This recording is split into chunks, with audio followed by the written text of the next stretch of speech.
और यहाँ पर स्ट्राइक रेट की अगर मैं बात करूं, आपको बताते चले भारतीय जनता पार्टी का अब तक का जो स्ट्राइक रेट इन आंकड़ों में निकलकर सामने आया है वो 84% है, 84% है। भारतीय जनता पार्टी का स्ट्राइक रेट 84% का है। शिवसेना शिंदे का स्ट्राइक रेट 71% का है और ये अपने आप में बहुत बड़ी कामयाबी। एनसीपी अजित पवार का स्ट्राइक रेट 62% का है। जबकि अन्य दलों की बात करें, कांग्रेस पार्टी का 19.2%, बहुत खराब। शिवसेना उद्धव गुट का थोड़ा सा ज्यादा है, 1% के साथ, 20% के साथ उनका भी खराब है। और एनसीपी शरद पवार का तो सबसे ज्यादा बुरा, यहाँ पर 11.6 के साथ स्ट्राइक रेट दिखाई दे रहा है। यानी कि अगर महाविकास आघाड़ी में स्ट्राइक रेट की मैं बात करूं तो सबसे अच्छा शिवसेना उद्धव गुट का 20%, उसके बाद कांग्रेस पार्टी का 19% और शरद पवार का 11%। सबसे बुरी हार यहां पर शरद पवार की पार्टी को मिलती हुई दिखाई दे रही है और यकीनन ये उनके लिए और शरद पवार के लिए, हाल ही में हम सब ने देखा था उन्होंने किस तरह से संन्यास के संकेत दिए थे कि अब तो मैं संन्यास ले लूंगा। अजित पवार से जब मैंने ये सवाल पूछा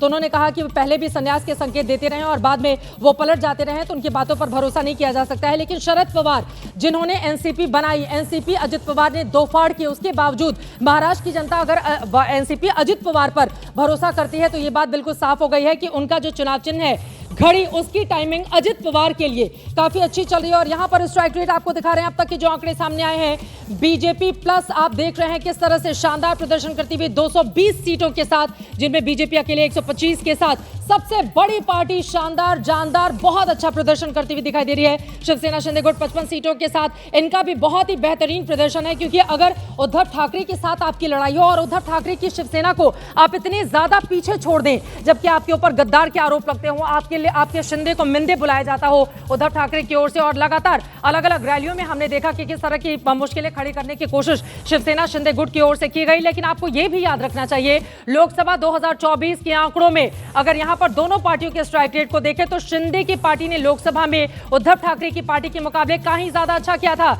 शाम 7 बजे प्रधानमंत्री नरेंद्र मोदी मुख्यालय जा सकते हैं। हरियाणा में रिजल्ट आने के बाद भी वो वहां पर जाकर कार्यकर्ताओं का धन्यवाद देते हुए दिखाई दिए थे। और अब बड़ी खबर यह है, शाम 7 बजे बीजेपी मुख्यालय जा सकते हैं प्रधानमंत्री नरेंद्र मोदी और वहां पर अभी से तैयारियां शुरू हो चुकी हैं। यकीनन ये एक बहुत बड़ी कामयाबी, क्योंकि लोकसभा में बुरे प्रदर्शन करने के बाद अगर कुछ ही महीनों में बीजेपी अपने आप को उबार लेती है और लोकसभा में अच्छा प्रदर्शन करने के बाद अगर कांग्रेस प्लस इतना बुरा प्रदर्शन करते हैं जिसकी उम्मीद नहीं की जा सकती थी कि इस तरह का प्रदर्शन, और ये महाराष्ट्र की जनता का आशीर्वाद है।